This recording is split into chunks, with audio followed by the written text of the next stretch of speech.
Spoštovani gledalci, spoštovane gledalke. Danes je 3. december, rojstni dan našega največjega pesnika, dr. Franceta Prešerna. Na ta dan kulturne ustanove po Sloveniji odpremo svoja vrata in vas povabimo v svoje sredine. Žal nam letos epidemiološka situacija ponovno preprečuje, da bi se družili v živo. Zato smo vam v Pokrajinskem arhivu Maribor pripravili nekaj dogodkov na spletu. Tako vas prisrčno pozdravljamo na našem YouTube kanalu. Moje ime je Nina Gostinčnik in danes bomo vas sodelavcem magistrom Juretom Mačkom predstavila digitalizirano gradivo fondov Sokolsko društvo Maribor Matica in Akademsko-tehnično društvo Triglav v Gradcu. Digitalizacija in virtualizacija kulturnih vsebin ter ohranjanje kulturne dediščine v najrazličnejših pojavnih oblikah so le nekateri izmed stebrov novega nacionalnega programa za kulturo za obdobje 2020-2027. Če smo pred desetletjem ali več arhivi v smislu digitalizacije kulturne dediščine v slovenski kulturni politiki bili le neznaten ali celo obrobni deležnik, smo z napredkom informacijsko-komunikacijske tehnologije, predvsem pa zahtevami naših uporabnikov in strank ter lastnimi prizadevanji popularizacije nakladnice spominov, ki jo ohranimo, postali pomembni katalizatorji družbenega razvoja.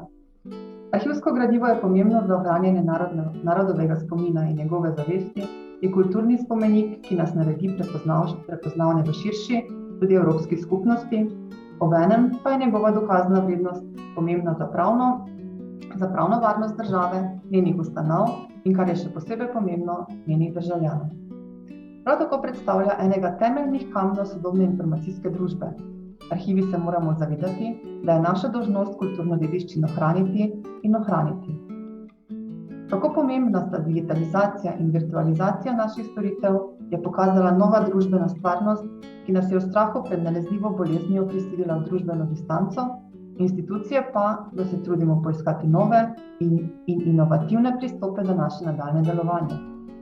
Pokrajinski arhiv Maribor v svojem programu dela vsako leto načrtuje tudi digitalizacijo arhivskega gradiva in v letu 2021 smo v okviru plana digitalizacije med drugim strokovno obdelali in digitalizirani del arhivskega gradiva, ki ga hranimo v fondu Sokolsko društvo Maribor Matica in fondu Akademsko-tehnično društvo Triglav v Gradcu. Pred nekaj meseci je zaživela tudi virtualna arhivska čitalnica, produkt projekta vzpostavitve slovenskega elektronskega arhiva. Ta omogoča dostop do arhivskega gradiva, kar predstavlja eno izmed ključnih poslanstev delovanja slovenskih javnih arhivov. Virtualna arhivska čitalnica vzpostavlja sodobno in intuitivno zasnovan grafični spletni vmesnik kot enotno vhodno spletno točko. Omogoča pregledno in učinkovito iskanje, naročanje in uporabo arhivskega gradiva, vključno z interaktivno pomočjo in funkcionalnostmi izpolnjevanja spletnih obrazcev ter možnostjo plačevanja storitev preko sodobnih elektronskih plačilnih sistemov.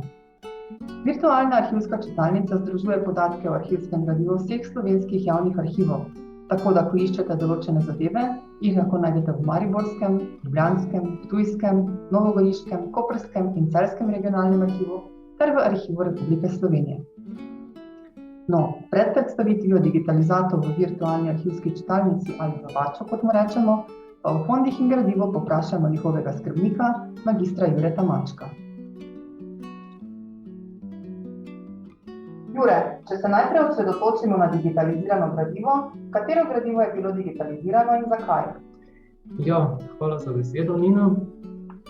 V letošnjem letu smo digitalizirali del gradiva dveh pomembnih fondov, ki hranimo v Pokrajinskem arhivu Maribor, to je Sokolskega društva Maribor Matica in pa Akademskega tehničnega društva Triglav v Gradcu. Digitalizirali smo predvsem zapisnike obeh omenjenih društev. V Pokrajinskem arhivu Maribor namreč sledimo politiki, da poskušamo digitalizirati tisto gradivo, ki je po našem mnenju v presoji pomembnejše, ki se ga več uporablja in zaradi tega seveda lahko prihaja do poškodb gradiva, zlasti gradiva starejšega izvora, in pa seveda digitaliziramo tudi zato, da naredimo gradivo uporabnikom bistveno bolj dostopno. To se je pokazalo kot zelo pomembno, zlasti v času epidemije, ko so ljudje bili omejeni v dostopu do Pokrajinskega arhiva Maribor in so zaradi digitalizacije lahko del gradiva pregledovali kar od doma svoje dnevne sobe. Odlično, torej virtualna arhivska čitalnica nam omogoča marsikaj, tudi pregledovanje arhivskega gradiva od doma 24 ur na dan. No, ja. Oba fonda, ki smo jo letos zajeli v digitalizaciji, sta izredno zanimiva. Nam lahko poveš nekaj o Sokolskem društvu Maribor Matica? Se strinjam s tabo, Nina. Oba fonda sta izredno pomembna za preučevanje zgodovine društev na mariborskem območju in pa seveda posledično tudi za preučevanje širšega mariborskega območja. Če bi najprej nekaj besed povedal o Sokolskem društvu Maribor Matica. Kot vemo, ideja sokolstva izvira iz Češke. Sokolstvo je bila narodna, danes bi temu rekli nacionalistična organizacija slovanskih narodov. Slovanski dežel Habsburške monarhije je bilo ustanavljanje sokolskih društev nekakšen odgovor na delovanje nemške nacionalistične organizacije Turnverein. Prvo sokolsko društvo je bilo ustanovljeno že leta 1862 v Pragi, že leto kasneje pa je bil ustanovljen tudi Južni Sokol v Ljubljani. Do ustanovitve Sokolskega društva v Mariboru je prišlo sicer nekoliko pozneje. Pri tem je seveda treba poudariti, da je bil Maribor v letih pred Prvo svetovno vojno izrazito nemško mesto in seveda so bili Slovenci po svojem javnem delovanju zelo omejeni in ovirani. Mariborski Sokol dejansko izhaja iz leta 1900 ustanovljenega športnega društva Maribor. To je prvo pričelo v svojih vrstah zbirati slovenske rodoljube ter orati ledino na področju slovenskega športa in telovadbe. Društvo je imelo tudi svoj pevski zbor. S prihodom dveh Čehov, Emanuela Idiha in Franja Bureša v Maribor, so pa tudi športnem društvu Maribor zavele nove ideje in načrti. Že leta 1906 so mlajši člani začeli snovati Mariborski Sokol. Prvo sejo pripravljalnega odbora so imeli julija 1906 v prostorih Restavracije Narodnega doma. Kot vemo, so vsa slovenska društva v Mariboru dejansko imela svoj prostor v Narodnem domu. Po skoraj enoletnem prizadevanju pod predsednikom pripravljalnega odbora Ivana Dimnika je leta 1907, 24.3. potekal ustanovni občni zbor, prav tako v prostorih Narodnega doma. Prva seja pa se je odvijala 1. oziroma 5.4. leta 1907. Na tej seji so izbrali tudi vodstvo Mariborskega Sokola. Starosta je postal znani odvetnik Franjo Rosina, ki je bil tudi načelnik Mariborske posojilnice, vodja čitalnice in pa kasneje leta 1918 tudi podpredsednik Narodnega sveta za Štajersko. Pod starosta je postal Vladimir Sernec, odvetnik, in načelnik Sokola Emanuel Idih, ta pa je poznan kot slaščičar, ki je odprl slaščičarno v današnji Slovenski ulici. Prvih nekaj let je vsak član Sokola moral biti tudi član športnega društva. Društvo je ustanovilo tudi poseben ženski odsek Sokola, za sokolski naraščaj oziroma mladino pa so uvedli redno telovadbo ob nedeljah popoldan. Mariborsko sokolsko društvo je sicer zagovarjalo stališče, da kot celota ne morejo oziroma ne smejo pristopiti v kakršnokoli politično stranko. Zasebno pa so člani Sokola seveda lahko delovali predvsem v organizaciji narodne napredne, liberalno usmerjene stranke. Zanimivo je, da pa niso smeli biti člani Slovenske ljudske stranke, ki je imela pod svojim okriljem posebno telovadno društvo Orel. Kot izrazito nacionalna organizacija je Mariborski Sokol seveda hitro napovedal boj proti tradicionalnemu nemštvu v Mariboru. Leta 1913 je Mariborski Sokol sodeloval pri osnovanju Mariborske sokolske župe. Med Prvo svetovno vojno seveda nekoliko prekinil svojo dejavnostjo. Po letu 1918 pa so si zlasti prizadevali za ustanovitev sokolskih društev v Mariboru v okolici in pa mariborskih predmestjih. Tako so nastala društva leta 1919 na Studencih, kasneje v Zrkovcih in tudi na Pobrežju. Mariborski Sokol je sodeloval tudi seveda pri organizaciji prvega pokrajinskega sokolskega zleta Sokolske zveze kraljevine SHS avgusta 1920 v Mariboru in do leta 1926 se je število pripadnikov Mariborskega Sokola povečalo že na 1600. Pri delu Mariborskega Sokola bi izpostavil tudi znamenito osebo Ljudevita Pivka. Ob tem naj omenim, da imamo Pokrajinskem arhivu Maribor tudi obsežen osebni fond Ljudevita Pivka, v katerem so seveda tudi ohranjeni dokumenti, ki se navezujejo na mariborsko sokolstvo. Pivko velja za enega od soustanoviteljev Sokola. Do prve svetovne vojne je bil tudi večkrat njegov tajnik, podstarosta in pa tudi član oziroma predstojnik voditeljskega prednjaškega zbora. Prihod telovadcev v 30 letih znamenitega Leona Štukla in Jožeta Primožiča, oba sta bila seveda tudi olimpijska prvaka in svetovna prvaka v gimnastiki, je dal novo spodbudo za razvoj telovadbe in povečala se je želja po športnih dosežkih in uspehih mariborskega Sokola. V nekaj letih, zlasti pred drugo svetovno vojno, se je mariborskemu Sokolu uspelo razviti zelo vplivno nacionalno organizacijo, ki pa je imela tudi seveda širše poslanstvo, ne le telovadno. Samo gradivo društva Mariborski Sokol, ki ga hranimo v Pokrajinskem arhivu Maribor, obsega čas delovanja društva od začetka 1906 pa vse do ukinitve 1941, kot vemo, je nemški okupator takoj po zasedbi Jugoslavije ukinil vsa pomembnejša društva, med prvimi so bila ukinjena tudi sokolska društva. Količinsko je gradiva, ki ga hranimo v Pokrajinskem arhivu, za 7 arhivskih škatl. Gradivo je v celoti urejeno in popisano do nivoja dokumenta. Največji del gradiva predstavlja društvena korespondenca, 2 arhivski škatli, ob tem že omenjeni društveni zapisniki, ki prav tako obsegajo 2 arhivski škatli, nekaj tudi članskih ter blagajniških knjig ter različne sokolske diplome. Prav gotovo gre za enega od pomembnejših fondov v Pokrajinskem arhivu Maribor, društvenih fondov, ki prikazujejo in osvetljujejo narodno prebujanje in javno udejstvovanje mariborskih Slovencev pred in po prvi svetovni vojni. Za samo raziskovanje delovanja mariborskega Sokola so seveda najvažnejši ohranjeni zapisniki. Zapisnike delimo nekako lahko tudi na 3 vrste. Ohranjeni so namreč posebej tudi zapisniki prednjaškega ali voditeljskega zbora Sokolskega društva, pa tudi zapisniki odseka za gradnjo Sokolskega doma.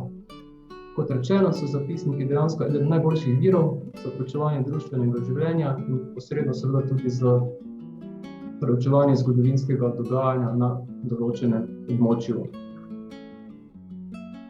Kot rečeno, smo v Pokrajinskem arhivu se odločili za digitalizacijo zapisnikov.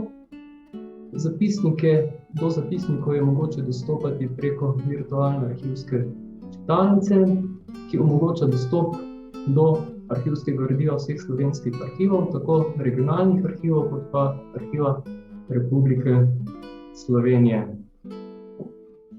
Jure, najlepša hvala za to čudovito predstavitev zelo zanimivega fonda in društva. Zdaj pa mogoče predlagam, da nam v virtualni arhivski čitalnici pokažeš, kako lahko dostopajo uporabniki, torej od doma do digitalizatorov, ki smo jih letos napravili in dali v uporabo. Hvala, Nina. Bom poskušal predstaviti najlažji dostop do digitalizatorov. Najbolj enostavna pot seveda je, da iščemo oziroma tipkamo v katerega od iskalnikov virtualna arhivska čitalnica.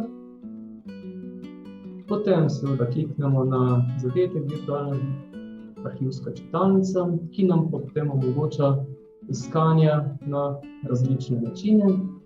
Ko vidimo, lahko iščemo po poljih, po deskriptorjih in po tektoniki arhiva. Sam najkrajši oziroma najlažje iščem po sami tektoniki arhiva. Če kliknemo tektoniko, dobimo podatke iz vzajemne podatkovne zbirke slovenskih arhivov. Kot vidimo, so tukaj zajeti vsi slovenski arhivi. Poiščemo Pokrajinski arhiv Maribor, kliknemo na tale plusek pred Pokrajinskim arhivom. Dobimo strukturo oziroma klasifikacijo fondov v Pokrajinskem arhivu Maribor. Društvo spada med članske organizacije, poiščemo članske organizacije, kliknemo ponovno plus. Društvo je seveda posebna kategorija v članskih organizacijah, kliknemo plus. Odprejo se nam društva razvrščena po svoji dejavnosti.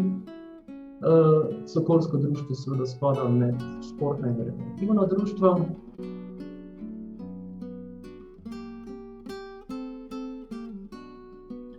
Poiščemo Sokolsko društvo Maribor Matica, kliknemo plus, prikažejo se nam že omenjene kategorije gradiva, ki ga hranimo v pokrajinskem arhivu v Sokolskem društvu, najprej korespondenca, zapisniki, članske in blagajniške knjige in tudi diplome. Kot smo že večkrat rekli, smo skenirali predvsem zaradi pomembnosti zapisnike Sokolskega društva. Skeni zajemajo obdobje od prvega zapisnika 1906. leta pa do zadnjih zapisnikov leta 1940 oziroma 1941. Zdaj, če bi natančneje pogledali, kako izgledajo ti skeni, bi recimo kliknili na tukaj zapisnike iz leta 1925.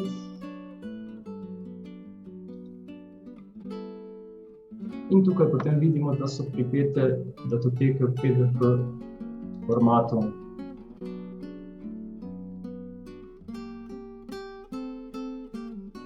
Tako, odprli so se zapisniki, tukaj naslovna stran. Ob preučevanju samih zapisnikov seveda najboljše vidimo, kako je nekaj delovalo, kakšne aktivnosti imelo, recimo Sokolsko društvo Maribor, ni se ukvarjala le s telovadbo. Je bila sicer telovadba bistveni del društva, recimo telovadni stazi, ki so hranjeni zapisniki z natančno statistiko. Društvo je imelo na primer tudi svojo knjižnico z bogato sokolsko literaturo, tako jugoslovansko kot češko.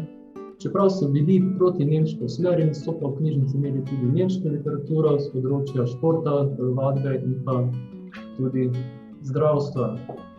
Društvo se je prizadevalo tudi za izgradnjo Sokolskega doma, zato so ustanovili tudi poseben odsek za izgradnjo Sokolskega doma, vendar pa na žalost Sokolski dom Maribor ni bil nikoli zgrajen, čeprav je društvo že pridobilo primerno zemljišče za gradnjo doma.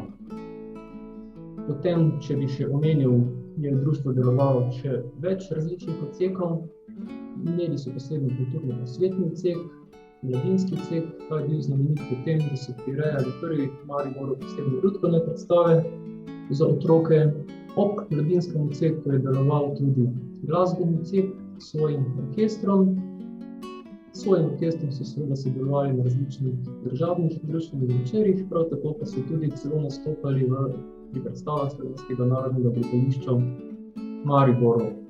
Poleg glasbenega odseka so imeli tudi svoj dramski odsek, predstave so prirejali kot ostala slovenska društva v Narodnem domu. Poleg tega pa je delovalo tudi posebno v okviru društva Kolo Jahačev, to je bil nekdanji jezdni odsek in so po zanimivost prirejali tudi vaje v jahanju oziroma jezdenju. Sami zapisniki so zanimivi tudi zaradi tega, ker navadno ob vsakem koncu društvenega leta zajemajo tudi zelo obsežne inventarje oziroma popise premoženja društva za preteklo leto delovanja. Najlepša hvala, Jure, za to predstavitev zapisnikov v naši virtualni arhivski čitalnici. Govorili pa smo tudi še o Akademskem društvu Triglav v Gradcu.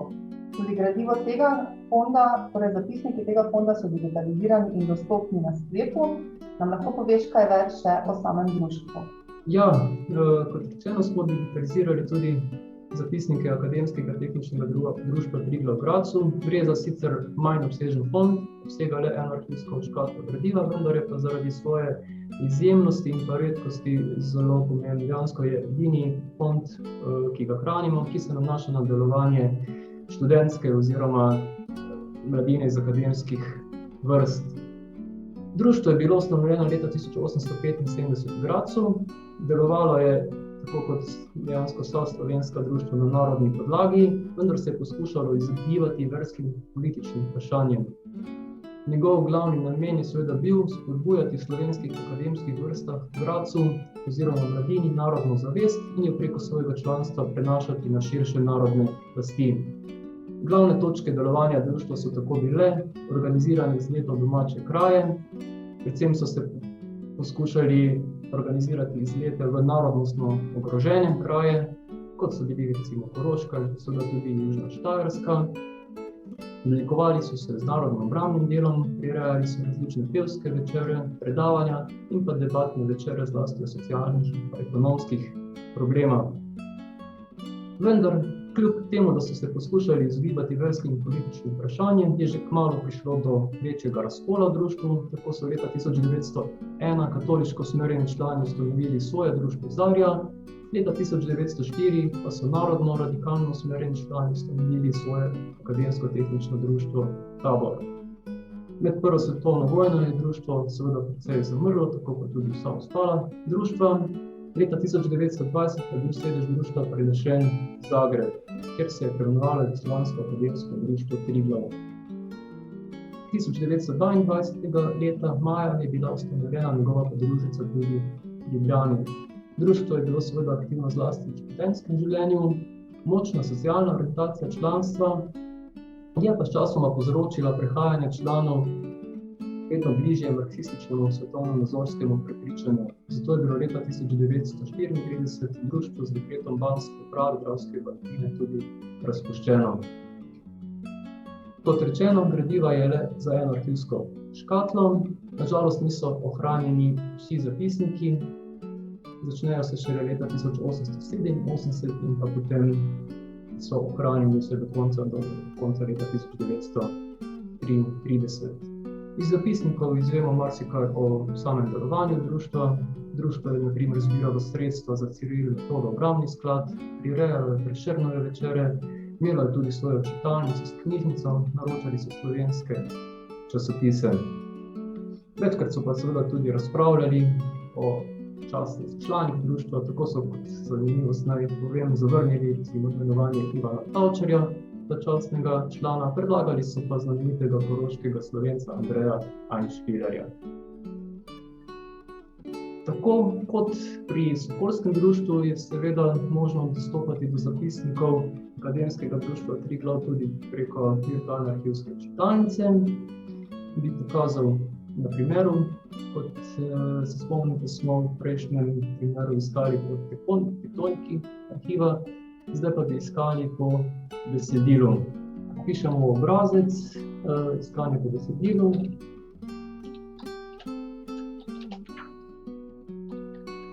Akademsko društvo. Kot vidimo, prvi zadetek takoj najdemo Akademsko-tehnično društvo Triglav v Gradcu. Zdaj pa, če bi hoteli najti same zapisnike, kliknemo tukaj na tektoniko arhiva in tukaj nam takoj že vrže zapisniki seje Akademskega tehničnega društva Triglav v Gradcu. Kliknemo. Zapisniki so seveda razporejeni po časovnem obdobju. Če pogledamo prve zapisnike od leta 1887 naprej, ponovno vidimo datoteko, kliknemo in že se nam prikažejo skenirane zapisnike porodice Akademskega društva Triglav v Gradcu.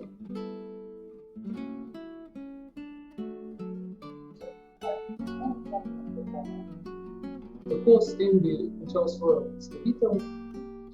Zdi se mi, da smo res potrebovali civilizacijo pomembno korak naprej in tako bistveno olajšali dostop do našega arhivskega gradiva od doma. Seveda vse gradivo še ni in tudi verjetno nikoli ne bo digitalizirano, trudili pa se bomo, da bomo digitalizirali pomembnejše gradivo in da potem na ta način olajšali dostop do njegove uporabe. Najlepša hvala.